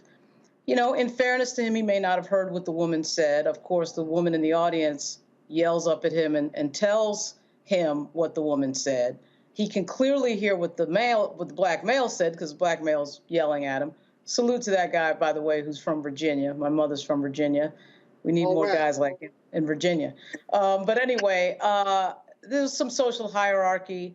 I think we're also seeing, you know, in a more general sense, a sort of growing trend in this country of an inability for people to listen to people who they disagree with and be civil while they're listening to people they disagree with.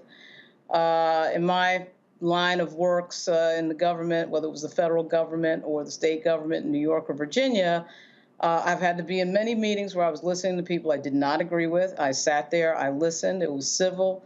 I lived, they lived, the world didn't end. I'm sure, Erica and Greg, you probably saw in the news recently, Stanford Law School had an incident with a conservative judge named Kyle Duncan. He came at the request of the Federalist Society which is, of course, a very conservative group, whether it be the student group or the national group, a very conservative group. He was shouted down and kind of ran out of the, he was run out of the room. He wasn't really allowed to talk. They shouted him down. I'm not a big, fan of the Federalist Society. I thought it was totally wrong. I think you're in school to hear people's opinions. You're in school to learn things. You shouldn't feel so sensitive about somebody who may disagree or hearing somebody who may disagree vehemently with that you can't hear it. There's that famous scene, Eric and Greg and Malcolm X, where Malcolm X is coming out of the school. I don't know whether that's real or not, whether he probably did, I'm sure, address many colleges and universities. But I thought it was interesting, and the white woman comes up to him and says, what can I do as a white woman who believes in justice? And Malcolm, Denzel Washington playing Malcolm turns and says nothing. I don't know if that ever actually happened, but I thought to myself looking at that scene and also thinking about the James Baldwin video. I think he's at Oxford, and he has that famous argument with William F. Buckley. Baldwin basically beats Buckley at that argument. Everybody's listening. Everything's cool. We have a growing thing in this country now, though, of people not being able to listen to things they don't want to hear and shouting each other down. And that's primarily what I think we just saw there, what Jonathan Haidt refers to as the coddling of the American mind. I think it's a growing trend. I think it's a dangerous trend, quite frankly. Even in cases where, people are saying things I don't agree with, I do think it's dangerous, particularly in academia. But this is a school board meeting. We're seeing this level of contentiousness in these school board meetings. I understand that we understand that CRT is a fake convention. People understand that. At the same time, I think the way you beat people's ideas is with other ideas. You notice that once he starts quoting Frederick Douglass is when, everybody starts shifting in their seat, because once you start getting closer to the truth has power. Those words have a lot of power. You see what the result is. I always know in an argument where I'm winning because people just start to shift. They start to interrupt. That's when you know you're ringing the bell, and he rang it. And it's just a very interesting thing to watch at this moment in our country. We have these changing demographics. That's very true, Lauren. Yeah, we're in a state where I doubt of the two of them whether Joseph Komorowski's ancestors or the guy he called to put him out have been in California longer than that man. Since but it's very interesting, Erica, just listening to Lauren talk about this and think about how many things were going on in that moment. The escalation, the potential that it could have turned into something else. The crowd was seeing to back the brother and saying, put her out. And that white man had threatened to put everybody out. But apparently in that moment, he thought better of it. How do you interpret what we were looking at there and what it says about where we are in this country in terms of the ability to listen to each other or to try to exert some authority to just impose our will? Yeah, well, we talked about this before with kind of like flamethrower words. So, there's been a significant portion of this country, 70 plus million that did vote for the son of a Klansman, that have really been taught to really respond to specific words. And so, the latest one is woke. And so CRT has definitely been one that they have been trained to respond to. But be very clear that this has always been the path, that the protection of Carolyn Bryant is at all costs. So it was no surprise that he was warned and then effectively thrown out. And then the woman who made the inflammatory response to him, saying to get out of the country, which is laughable, was protected at all costs. But, this really makes me think about the congressional hearings on gun violence. And this was really a powder keg moment, particularly when we see school boards across the country that are becoming more and more partisan, that people are having to declare the party that they belong to, that these are people that are effectively supposed to be making decisions about the safety, about the protection and the education of our kids. And so I think that we are on the precipice of a very, very dangerous moment, just thinking about,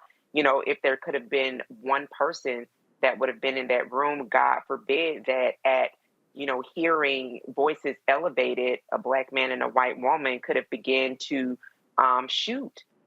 It would have been a much worse situation than what has unfolded at this moment. So I think that, as we see the Mississippis, the Temecula's, as we see flamethrowing from social media, that and look at gun violence, that these are things that people need to be very, very conscious of, continuing turning points in the country where there's almost a point of no return. Absolutely. Yeah, it seemed like the audience, once the brother had been removed or threatened with removal, they wanted the white woman out too because she was still able to stay there. It really does show that there are people who are willing to stand up. And it's funny, like you say, protect Carolyn Bryant at all costs. The white woman stands up from the end of the table and comes over to talk to this guy. I mean, it's a complicated kind of calculus. I was looking at something yesterday, Lauren. I was in a meeting. The National Council of Black Studies is meeting this weekend in Tallahassee. No, in Gainesville, University of Florida. That's where we having our meeting. I'm going down there this weekend for the meeting. And there's some real angst there because the state of California, of course, has banned travel, state-supported travel to places like Florida and other places where this has been put on the agenda. But one of the things that's upsetting is young black kids in California schools who want to take HBCU tours because the state is threatening not to reimburse them for these tours, and now they can't go to these campuses that they want to go. Any thoughts on how this CRT war may impact even in terms of federalism and trap people who are in some of these states from being able to engage in the kind of face-to-face dialogue that might ultimately prove beneficial? Wow.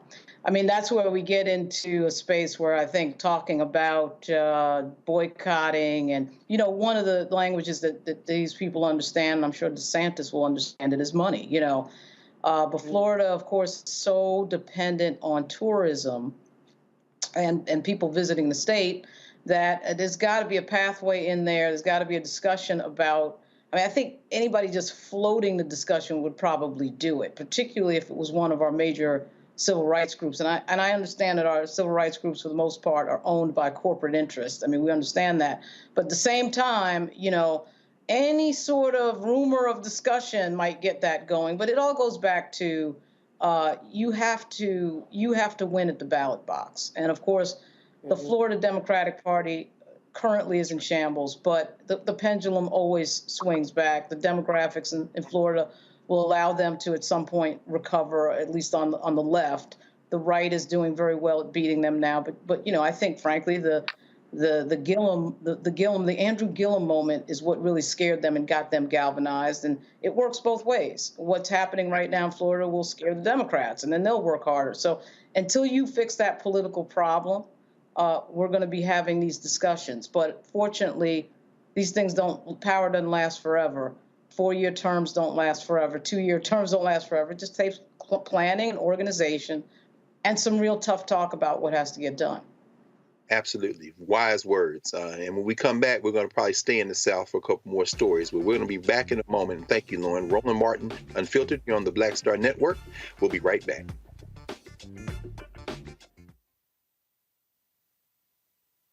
Hatred on the streets, a horrific scene, a white nationalist rally that descended into deadly violence. White people are losing their damn minds. As an angry pro-Trump mob storms the U.S. Capitol, we've seen We're about to see the rise of what I call white minority resistance.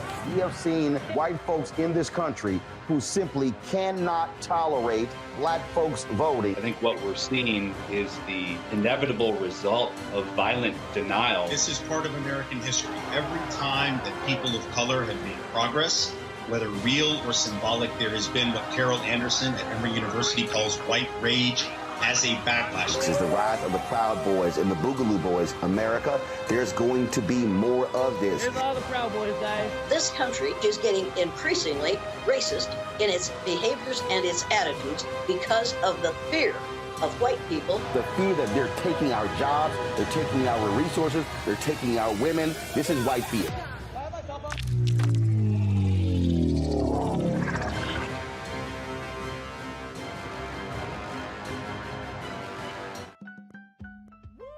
We're all impacted by the culture, whether we know it or not. From politics to music and entertainment, it's a huge part of our lives, and we're going to talk about it every day right here on The Culture with me, Faraji Muhammad, only on the Black Star Network.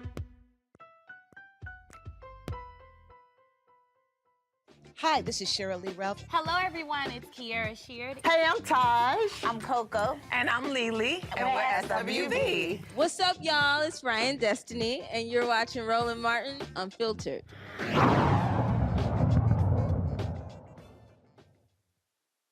Welcome back to Roland Martin Unfiltered here on the Black Star Network. Remember to support the Black Star Network. Tell your friends, your family, wherever you are in the world watching this over-the-top streaming network. We're going to stay in the South. We're going to bring in Tennessee. We're going to bring in Georgia. We're going to bring in, by proxy, Alabama. And we'll probably even name check South Carolina. Let's do these in rapid robin fashion. And then we'll get Erica and Lauren to comment on any of the stories that resonate with them. First, from Tennessee. From the state of Tennessee, a FAMU graduate who did her undergraduate at FAMU and did her doctorate, her MD in Ohio, is about to become Vanderbilt's first Black woman neurosurgery resident. She's going to be in my hometown. Let's talk about some Black girl and Black boy magic that's happening. This sister will be the first in 148 years to put on the doctor's coat there since the opening of the medical school in 1874. Tamaya Potter matched for a spot in the neurosurgery position at the university's medical center in Nashville, Tennessee on March 17. Better known to medical students as National Match Day. Shout out to Meharry and Howard and the Morehouse School of Medicine and Charles Drew, where they matched as well. Thousands of graduate medical students all over the country learned where they would go there and do their residency training for the next several years. Tamaya didn't believe it, so she had to call and confirm. Vanderbilt trained his first neurosurgery resident in 1932, making Potter the first Black woman to join in 91 years. According to the Association of American Medical Colleges, only about 5.7% of physicians in the United States identify as Black or African American. The association found that there were only 33 Black women in the neurosurgical field as of 2018. Let's go to Georgia, where a Black editor was named to lead the Atlanta Journal-Constitution. The AJC named its first Black editor in its 155-year history. It's a shame we're doing these still breaking barriers at this late date. Leroy Chapman Jr. was announced as the new editor-in-chief after 12 years at the Atlanta Journal-Constitution.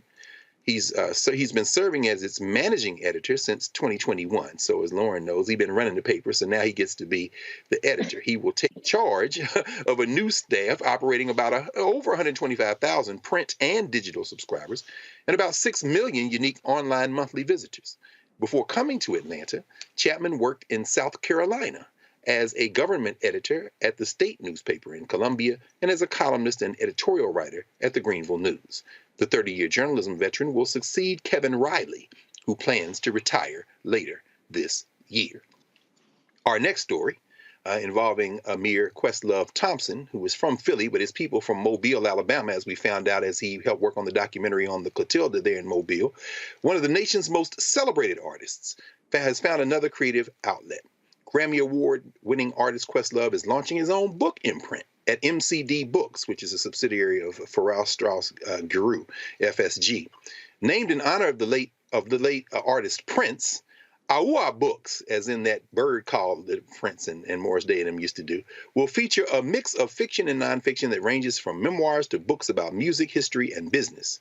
The first book to be released will be a memoir of the man, funk music icon Sly Stone. Of course, the title of the book, as we can all imagine, is about to be Thank You for Letting Me Be Myself Again, written with Ben Greedon. Next year, Questlove and Greenman will team up for another book, Hip Hop is History, an examination of hip hop's first 50 years. Questlove has already written several books on his own, including Mo Better Blues, Creative Quest, and Music is History. He also has a children's book on the way. Sisters, we're going to put one more conversation in the rotation, and this is coming from the current coach of the champion South Carolina women's basketball program, Philly's finest, the great Dawn Staley. We probably all saw her walking up and down the sidelines with a Cheney University jersey on last week. South Carolina women's basketball coach Dawn Staley decided to sport that jersey as some history in the Gamecocks' second-round March Madness game against South Florida. Staley wore this white and blue, number 44 Cheney University jersey. Of course, not only is Cheney the nation's oldest historically Black college and university, in 1982, its women's basketball team became the first and only HBCU to reach the Final Four of the NC2A tournament ultimately falling to Louisiana Tech in the national championship game. Shout out to, of course, the great all-time coach of that team who went to Iowa and then Rutgers, Vivian Stringer. She was the women's basketball coach, and next door, John Chaney was the men's basketball coach at Chaney at the time. During the post-game interview, Dawn Staley was asked to explain why she wore the jersey. I think we got some sound. I'd rather have her tell the story if y'all don't mind, if y'all got it teed up. Tell us Yes, a little ma'am. bit about your Cheney jersey you're wearing today, just where you got that, and why you decided to rep them today. I just got this jersey. Somebody texted me and said they wanted to send. One of my friends texted me and asked me if I wanted a jersey. They didn't really ask me to wear the jersey. And I was, of course, I mean, I like the jersey. I like what it stands for. I like that it's a Coach Stringer who just had her a birthday on March 17th. Yolanda Laney, who wore this, not this jersey, but she's from Philly, grew up, you know, she actually started leagues for us. Like when I was younger, we played in something called the DBL, and she was very much a part of creating that league to give younger players an opportunity to just come together and play in the summertime. So fond memories of that. I mean, Chaney State was the only HBCU to make it to a Final Four, and for them to be led by Coach Stringer, who opened doors that now I walk through. I mean, it was a truly honor to wear this jersey and to represent them. Sisters, I'm going to ask for you all to have any comments on any of those stories. I do want to mention, of course, as we know, that when South Carolina won the national championship a couple of years ago, as we saw, Dawn Staley cut down the net and took a piece of that net and gave it to every black woman coach who is coaching right now, including that young sister at Ole Miss who just won her game, because she said Carolyn Peck, when she won, became the first black woman, of course, to win the national championship. When they cut the net down, she sent her a string of it. And I should mention one other thing before I ask Eric. Maybe I ask you first, and then ask Lauren to comment on any of the stories. I want to mention, of course, congratulations to my friend and our sister Yolanda Pierce, who is currently the dean of the Howard University School of Divinity. She will be also going to Vanderbilt. It was just announced yesterday. She's about to become dean of the Divinity School at Vanderbilt University. So they're gonna get some good old black theology, my friend Yolanda Pierce. So, any thoughts on any of those stories, Erica? I'm so glad that we are ending the show in Black brilliance, because that is exactly who we are. But we see, it's been 91 years since there had been a neurosurgeon in Vanderbilt's history. When we look at, the AJC's history and having their first Black editor, it is not because we have not qualified. We are, in fact, the blueprint. And that this is really more of a mark on the history of this country, and that through every level of oppression, that our seeds still rise.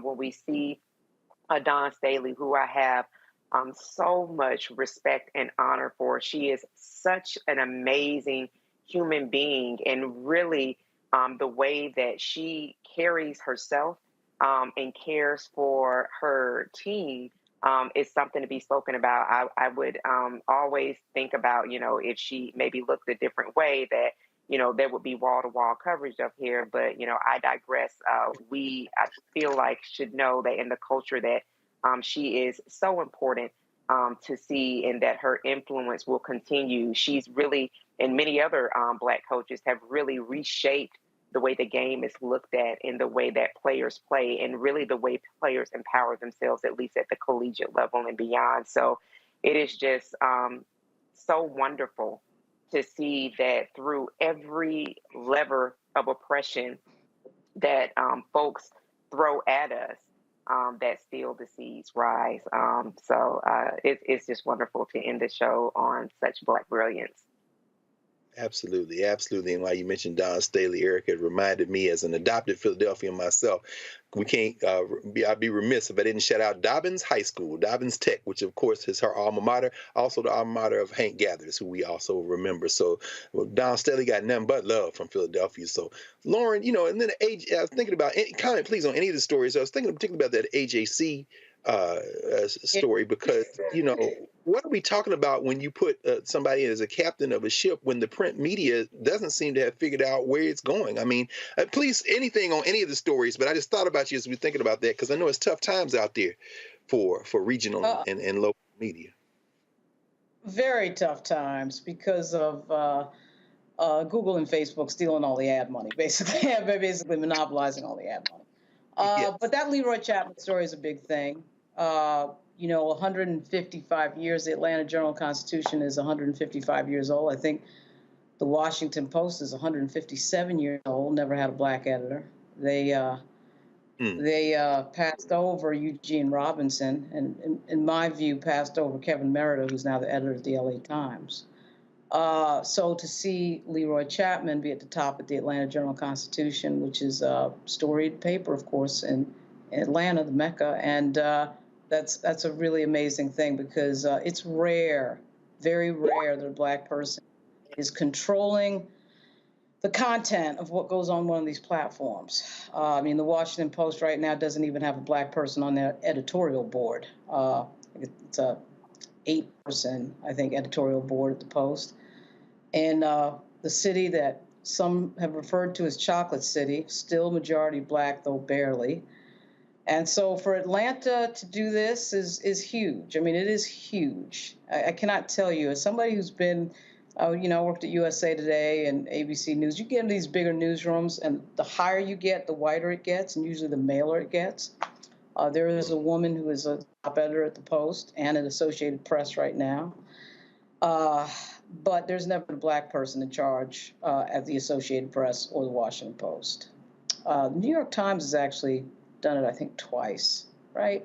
But even that isn't really, I mean, I think this guy, just looking at him, I don't know Leroy Chapman at all. I'll probably meet him at some convention, whatever. I don't know him at all, but I got to tell you, I'm sure he put in the time there to get to that position, because it ain't easy. It ain't easy at all. So that's great to see that. It's very interesting. Let's see what direction he goes to the paper and see if he's kinfolk. We'll find out pretty soon. So that's right. You know. I know that's well. We're going to wind ourselves to a close tonight, and of course, as always, it's such an honor and a pleasure to be with both of you, with Lauren Victoria Burke and Erica Savage. And thank you all, everybody in the control room, So we're going to end here, because you all made sure that nothing collapsed, and you are, as always, the backbone of the Black Star Network. So join us again tomorrow here on the Black Star Network for Roland Martin Unfiltered, and we'll see everybody tomorrow. Everybody stay safe. Folks, Black Star Network is here. Hold no punches. I'm real revolutionary right now. Support this man, Black Media. He makes sure that our stories are told. Thank you for being the voice of Black America, Roland. Stay black. I love y'all. All momentum we have now, we have to keep this going. The video looks phenomenal. See, this difference between Black Star Network and black-owned media and something like CNN. You can't be black-owned media and be scared. It's time to be smart. Bring your eyeballs home. You dig? Pull up a chair. Take your seat. The Black Tape with me, Dr. Greg Carr, here on the Black Star Network. Every week, we'll take a deeper dive into the world we're living in. Join the conversation only on the Black Star Network. Hi, I'm Dr. Jackie Hood Martin, and I have a question for you. Ever feel as if your life is teetering and the weight and pressure of the world is consistently on your shoulders? Well, let me tell you, living a balanced life isn't easy. Join me each Tuesday on Black Star Network for A Balanced Life with Dr. Jackie. We're all impacted by the culture, whether we know it or not. From politics to music and entertainment, it's a huge part of our lives, and we're going to talk about it every day right here on The Culture with me, Faraji Muhammad, only on the Black Star Network. I'm Deborah Owens, America's Wealth Coach, and my new show, Get Wealthy, focuses on the things that your financial advisor and bank isn't telling you, but you absolutely need to know. So watch Get Wealthy on the Black Star Network.